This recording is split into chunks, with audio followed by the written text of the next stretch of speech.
A rash of shootings in the last 24 hours leaves 7 people dead and 17 others wounded. Among those killed, Crystal Jackson, a woman described by her family as an innocent victim.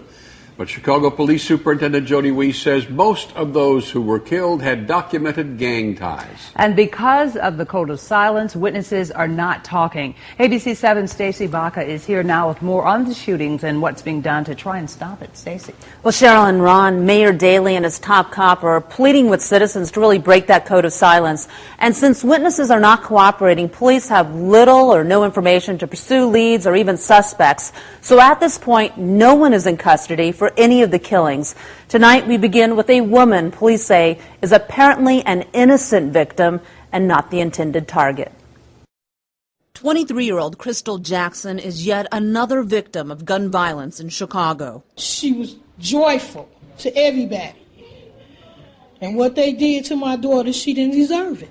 Dozens of Jackson's relatives gathered tonight at the family's North Side apartment, including a cousin who says she was the last to speak to her. She told me that she was going with her friend. That's all she told me.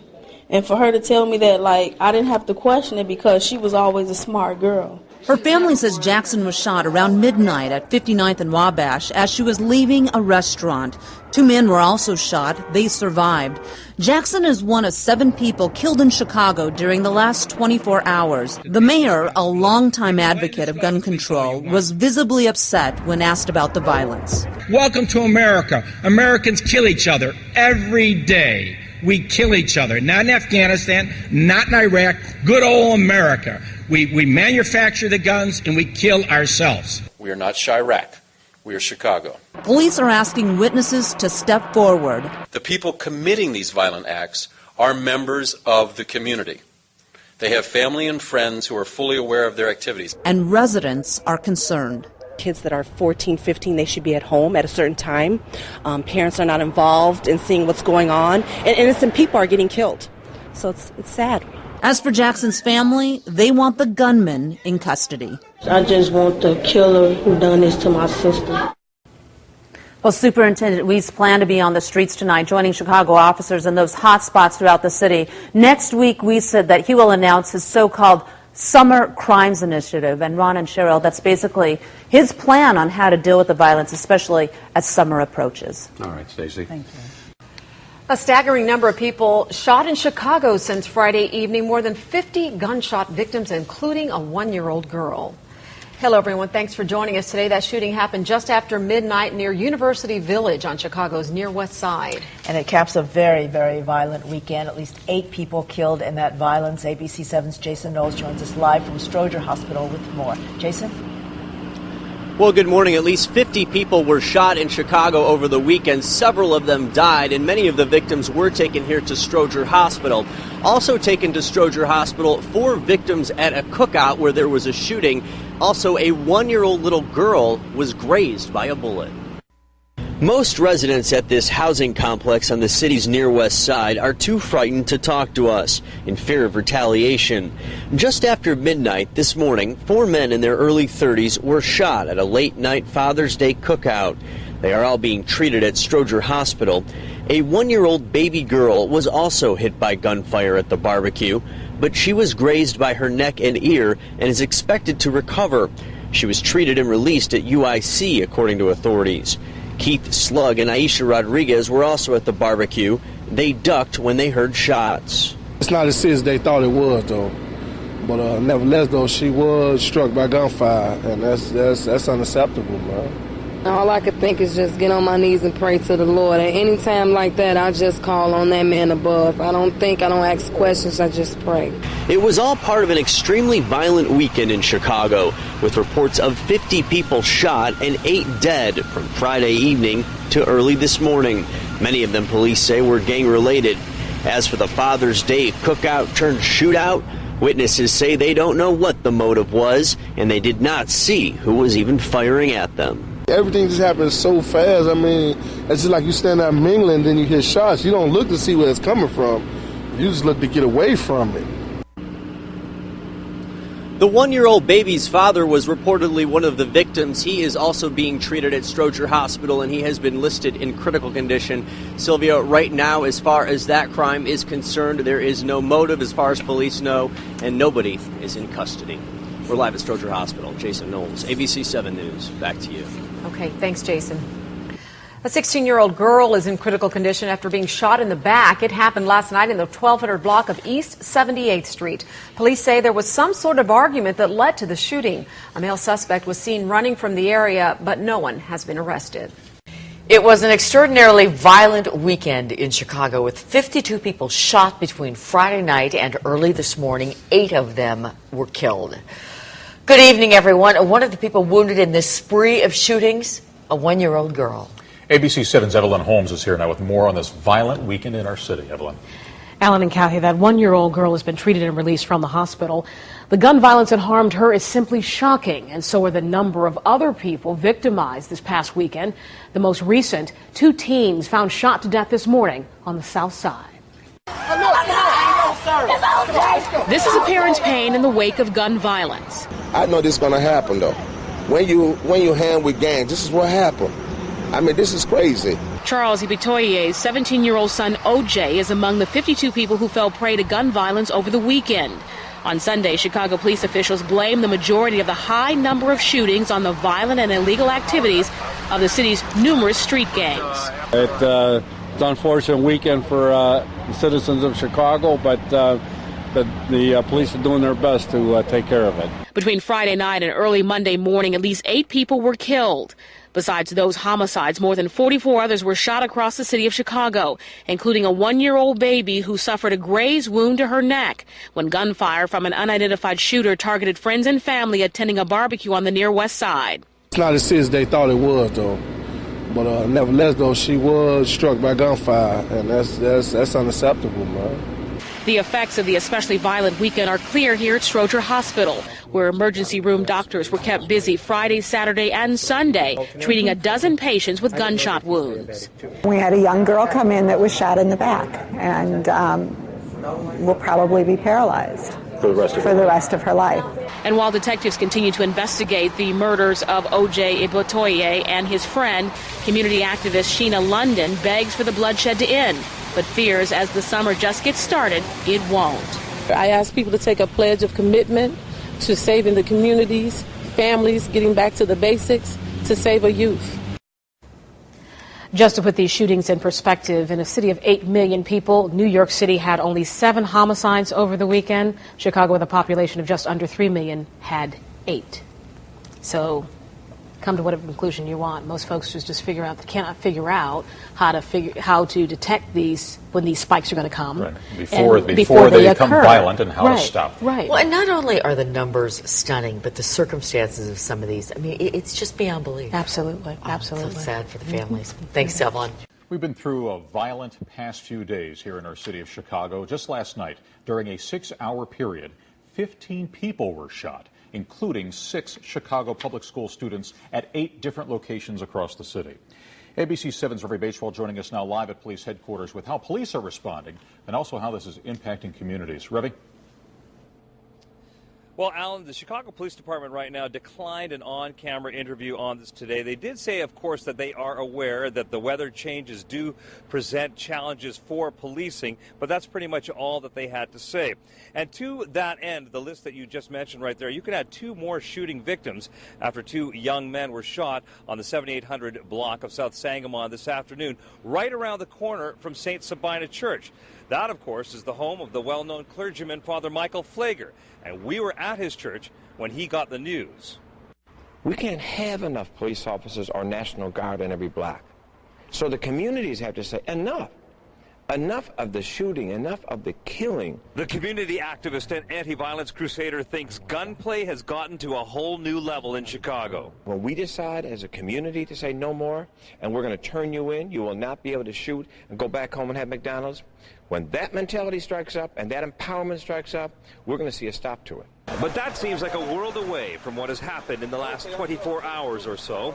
Several drive-by shootings, including this one at 7:15 last night, where 4 young men were sprayed with bullets on South Loomis, and just before 11 p.m. on West Iowa, where 4 people also, including a female, were shot as they walked.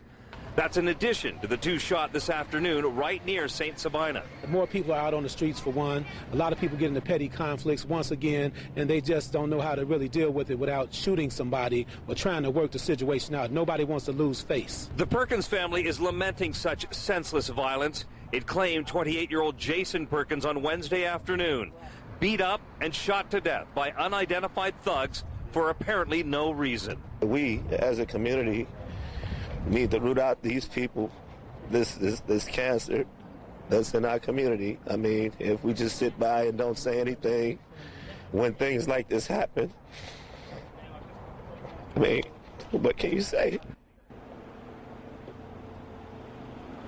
Now, a statement from the Chicago Police Department from Jody Weiss, the superintendent, this afternoon said very simply that as the weather improves, the department is well aware of the need to implement additional crime prevention measures, and planning for the spring and summer began months ago. We are told that the weather is going to be changing at least a little bit over this weekend. Reporting live from police headquarters at 35th and Michigan, Ravi Bajwal, ABC 7 News, Chicago. Kathy, back to you. Okay, Ravi, thank you. A series of shootings overnight has left 2 people dead. Police and several residents found themselves caught in the middle of it all. Hello, everybody. Thanks for joining us today. I'm Linda Yu. And I'm Stacey Baca in for Sylvia Perez. Now, early this morning, while police were investigating one of the shootings near 66th and Marshfield, they nearly got caught in the middle of another shooting. ABC 7's Jason Knowles joins us live from Area 1 Police Headquarters with the latest on all of this. Jason? Well, good morning. Since last night, reports say that 15 people were shot and 2 people were killed by gunfire.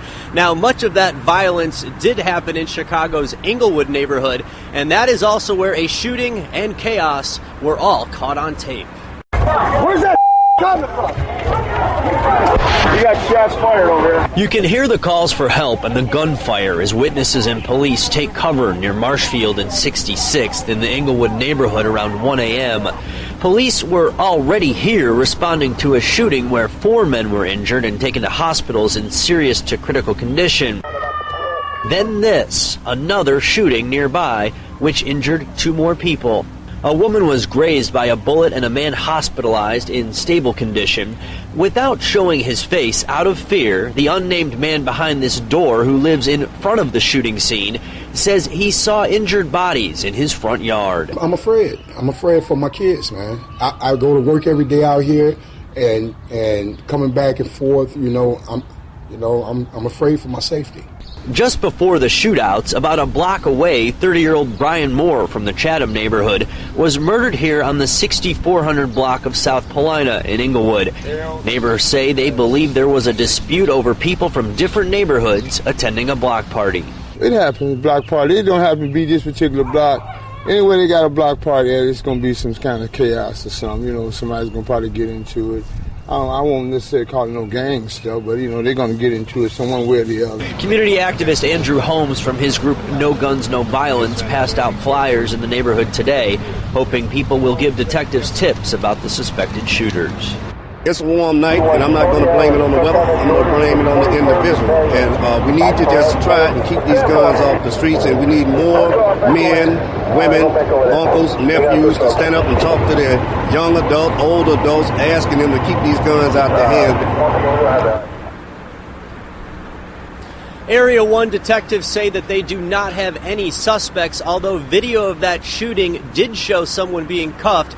The official word from Police News Affairs, though, is that no one is in custody. Stacey, definitely a busy day for Area 1 detectives today. We're live at Area 1 on the city south side. Jason Knowles, ABC 7 News. Back to you. Jason, it certainly highlights the risk of their job, too. Thank you for that.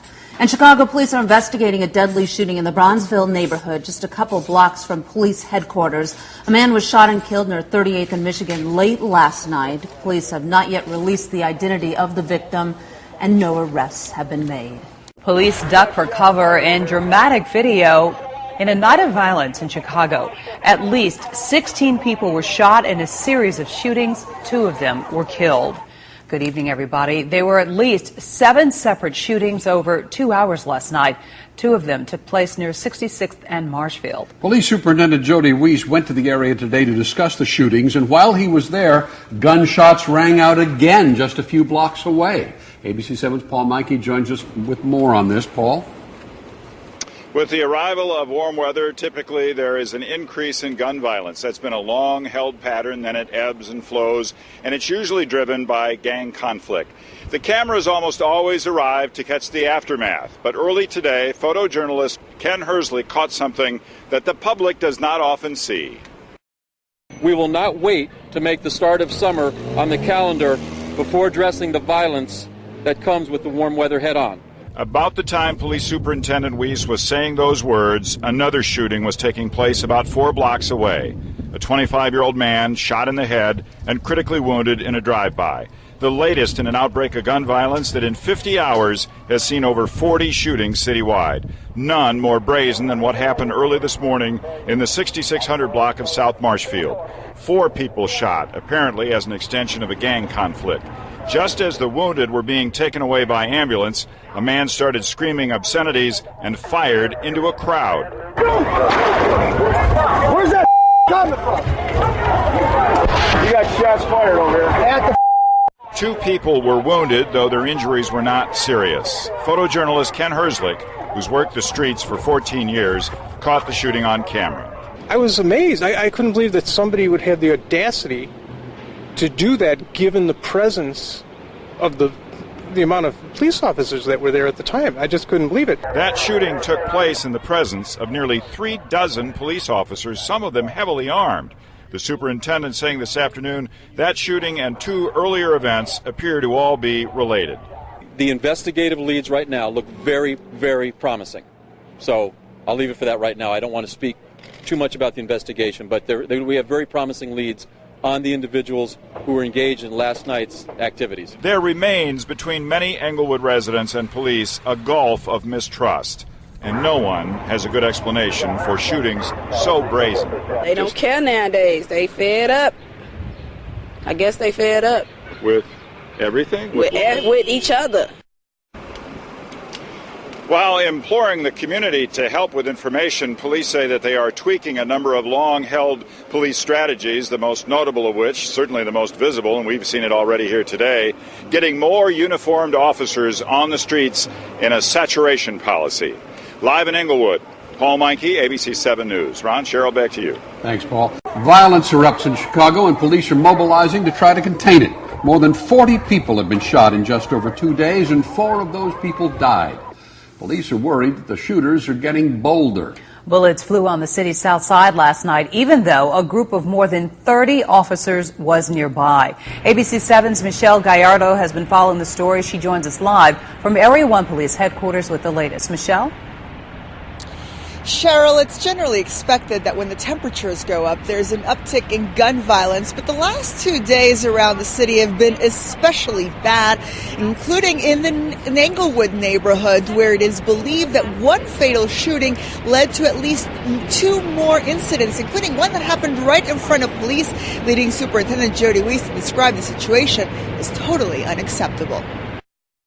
Between March 31st and 2 a.m. this morning, 50 hours, a total of 41 people were shot in 31 incidents. Superintendent Jody Weiss was out at the corner of 66th and Marshfield today talking about how the police is going to respond to this recent uptick in violence when someone started yelling that another shooting had just taken place. 4 blocks from where all the media was assembled, a man in his 20s was shot in the head inside his vehicle. Kids riding their bikes up on this block, and for somebody to come down and shoot, this ain't no safe environment for no kids to be around. Last night, police were responding to an incident at 66th and Marshfield where 4 people had been shot when suddenly, in front of no less than 30 police officers, shots rang out again. Videographer Ken Herlick caught the incident on tape.